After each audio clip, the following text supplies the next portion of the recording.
হয় যে যখনই কোনো নেগেটিভ মানসিকতার কোনো কিছু, সেটা মানুষ হোক, সেটা কোনো কথা হোক, সেটা যেটাই হোক, তারা চাইবেই পরিবেশটাকে একটু অন্যদিকে ভিন্ন খাতে নেওয়ার জন্য, পরিবেশ নষ্ট করার জন্য।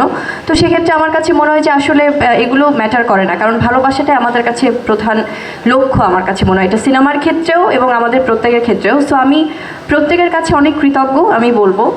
এবং আমার কাছে মনে হয় যে আসলে আপনারা অবশ্যই শিল্পীদেরকে নিয়ে পজিটিভ যেমন কথা বলবেন, তেমন আপনাদেরও কিন্তু অনেক মতামত থাকবে, কিন্তু ডেফিনেটলি সেটা গঠনমূলক হওয়াটা খুব জরুরি। যদি কেউ, আমার কাছে মনে হয় যে যিনি কথা বলছিলেন বা যার কথা বা যিনি একটু আগে বলছিলেন, কারোর সাথে কিন্তু ব্যক্তিগতভাবে আমারও কোনো প্রবলেম নেই যতদূর আমি জানি। তো সেক্ষেত্রে যদি আপনারা আক্রমণাত্মকভাবে কোনো কিছু আনতে চান সামনে বা পরিবেশটাকে ভিন্নভাবে নিতে চান, সেক্ষেত্রে আমার মনে হয় যে আপনাদের মানে সেই সংখ্যাটা খুবই কম, খুবই নগণ্য আমার কাছে মনে হয়। কারণ দিনে দিনে এটা কিন্তু প্রমাণিত যে কখনোই কোনো নেগেটিভ কোনো কিছু ইতিবাচকতার কাছে আসলে টেকে না। তো সেক্ষেত্রে প্লিজ আমরা অ্যাপ্রিসিয়েট করতে শিখি, আমরা পজিটিভ হতে শিখি, আমরা প্রশংসা করতে শিখি। আজকে আমরা যখন একটা সিনেমার প্রেস মিটে এসেছি, আজকে আমরা অনেক সুন্দর করে সবাই সবার প্রশংসা করছি, এতে কিন্তু কারো কিন্তু কোনো প্রবলেম হবার কথা না।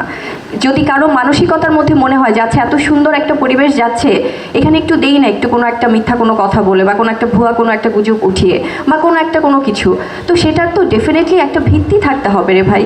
তো আমার কাছে মনে হয় যে আমরা কেন ভুলে যাই, এবং আমাদের যারা সিনিয়র্স আছেন, যারা আমাদের অভিভাবকরা আছেন, আমরা প্রত্যেকেই কিন্তু আমরা তাদের কাছ থেকে শিখেছি যে সবাই সবার সাথে একসাথে আসলে কাঁধে কাঁধ মিলিয়ে আমরা ফিল্ম ইন্ডাস্ট্রিতে কাজ করতে চাই। কারণ দিন শেষে আমরা এই যে এখন এই প্রোগ্রামটা ছেড়ে আমরা বাসায় চলে যাব, কারোর সাথে কবে আবার কখন দেখা হবে সেটাও কিন্তু আমরা জানি না।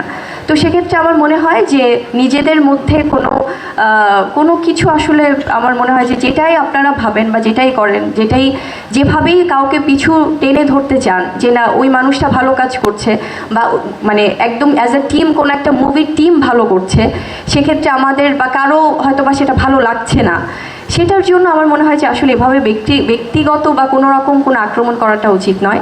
আর যেটা একটু আগে আমরা শুনছিলাম যে সবাই আসলে ভালোবাসি, এবং আমাদের খসরু ভাই আমাদের সবার ভালোবাসার এত ইন্সপায়ার করে, এত উৎসাহ যোগায় এই মানুষটা, আমার কাছে মনে হয় প্রত্যেকে, এবং আমাদের ওমর সানি ভাইয়া আছেন,